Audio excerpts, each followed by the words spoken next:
Hello everyone and welcome back to my channel. If you're new here, welcome. My name is Tanya. I make videos on health and wellness. So if you're into that, be sure to subscribe so you don't miss any future videos. Today is a highly requested video by you guys. So I asked in a poll what kind of recipes you wanted to see next, and 50% of you said anti-inflammatory recipes. So here we are. Today we're doing a 5-day anti-inflammatory meal prep that will also be a gluten-free, dairy-free, and it's going to be a paleo-friendly as well. So we're checking all the boxes. I also tried to include as much variety as possible in the meal plan. I know some of you guys want a lot of variety in your meal preps, but the thing you have to keep in mind is the more variety, the more meals we gotta make, so the more time it's gonna take, and it's gonna be a little bit more costly.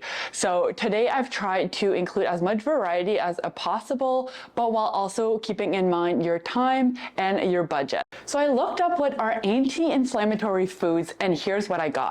We have berries, fatty fish, broccoli, avocados, green tea, peppers, mushrooms, grapes, turmeric, extra virgin olive oil, some dark chocolate or cocoa, nuts and seeds, tomatoes, and cherries. And today we're going to be using all those ingredients except for the green tea, mushrooms, and grapes. So I think that's pretty good. And as always, stick around till the end of the video so you know how to get your hands on a free PDF with all the recipes from today and a grocery list. So let's get into it.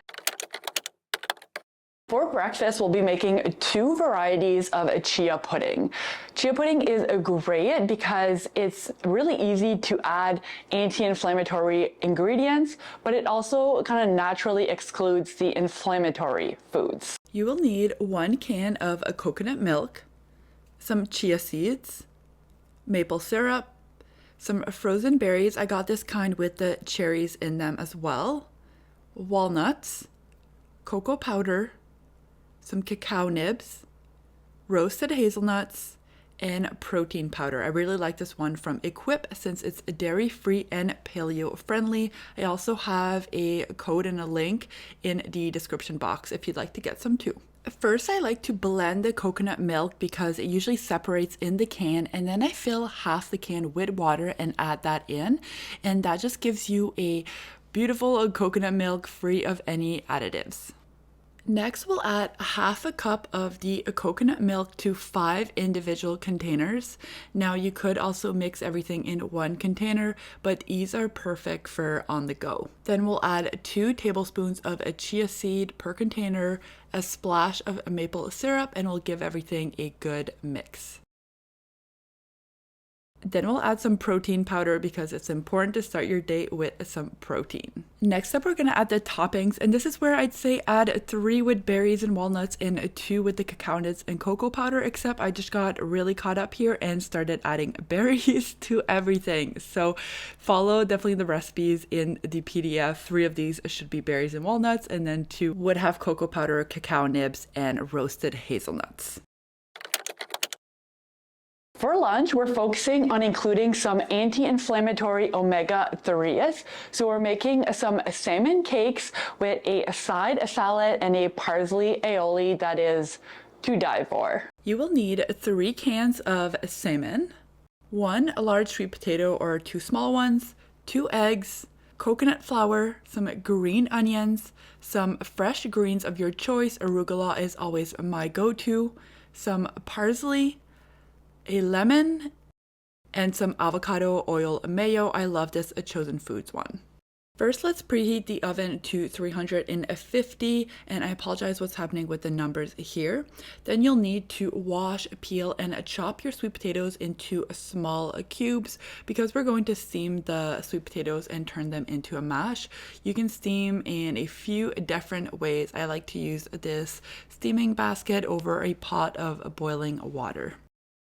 While your sweet potato is steaming, grab a large bowl and add the 3 cans of salmon. We'll do the 2 eggs, 1 and 2, and then a 1/3 cup of coconut flour and about a 1/4 cup of sliced green onions. Then we'll give everything a good mix until everything is well combined. By now, your sweet potatoes should be ready. So once they're ready, just take them out, mash them with a masher or a fork, and then we'll add the sweet potato mixture into our salmon mixture. And once again, make sure everything is nice and combined. Now let's make the patties. I use a 1/3 cup here to just kind of measure out the portions, but you could easily just make a ball and then flatten it out as well. But this way, just ensure that everything is the exact same portion. And there you have it. Now we're gonna pop that in the oven for 20 minutes. While that's baking, let's prepare our aioli. So we're gonna start off with 1 cup of mayo. We're gonna do the juice of half a lemon and then a 1/4 cup of a packed parsley, a little bit of salt, and then we'll go ahead and blend that up. If you don't have a blender, you can also just hand mix this. And then 20 minutes later, you're gonna have your salmon cakes. You can store them in a container, and when you're ready to consume them, just plate them with your salad, so your greens. I always add a little drizzle of oil on my greens, and then of course, don't forget the aioli. It is so good. Now we're on to dinner. This meal is such a great one. I especially love making it in the winter months because it is so comforting.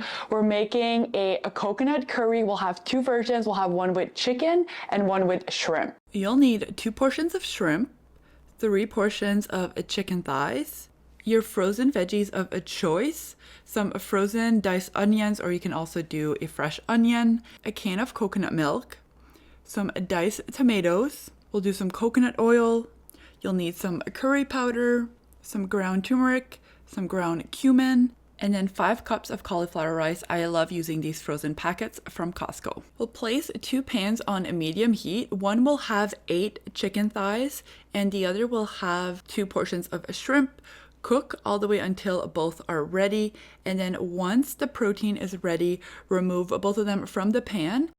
And then we'll add a little bit more coconut oil to the pan and add our diced onions and our frozen veggies. You could totally use fresh veggies here, but you save so much time by having frozen veggies, and they are also more affordable. All right, now I went ahead and added the coconut milk, the diced tomatoes, and the spices together in a bowl, mix that well, and then from here we'll combine it with the vegetables. So just add it to the pan, and then we'll let that simmer for a little bit longer. The sauce is gonna reduce a tiny bit. Next up, we'll make the cauliflower rice. We just need some oil in a pan, add all of your cauliflower rice, fry it up with some salt and pepper. Now, I would recommend doing this as your curry is cooking, but I'm having a pan situation and I only had 1 pan, so I had to wait till the curry was done. Once that's done, it's time to assemble. You can just put the cauliflower rice split up evenly into your 5 containers, and then I added the protein, so the shrimp in 2 containers, the chicken in 3, and then we'll top it all off with our curry. And make sure, again, if you have more pans, you can probably do this better than I did, but we're working with what we got, so just distribute that evenly, and there you go, 5 delicious coconut curries. All right, you know me, I can't end this meal prep without creating a little dessert or snack. And today I'm sharing with you one of the quickest, easiest, and probably healthiest dessert there is out there. We're making no sugar added fudge. You will need coconut oil, some cacao powder, and almond butter. And it's super easy. We're just going to combine all 3 ingredients into a pot on low to medium heat. Let everything melt down. And then once that's all melted, we'll just transfer it into some kind of silicone mold, or whatever you have on hand will work. And it's going to be about 2 tablespoons of the mixture each. Freeze it for about half an hour, and then voila, you have yourself some fudge or like fat bomb, whatever you want to call them. All right, we just did it. We prepped all of our meals for the next 5 days. So as always, I've created a free PDF where you can download all of the recipes we did today. And there's also a grocery list for the meal prep. So that link to download that will be down in the description box. Now, if you make the meals, I'd love to see it. So feel free to post on social media and tag me. My handles are right here. If you like this video, I'd love if if you could click the thumbs up button. That just lets YouTube know that I'm creating a good content. And of course, subscribe if you haven't already. Thank you so much for watching today's video. I hope you have a great rest of your day, and I'll see you guys in the next one. Bye.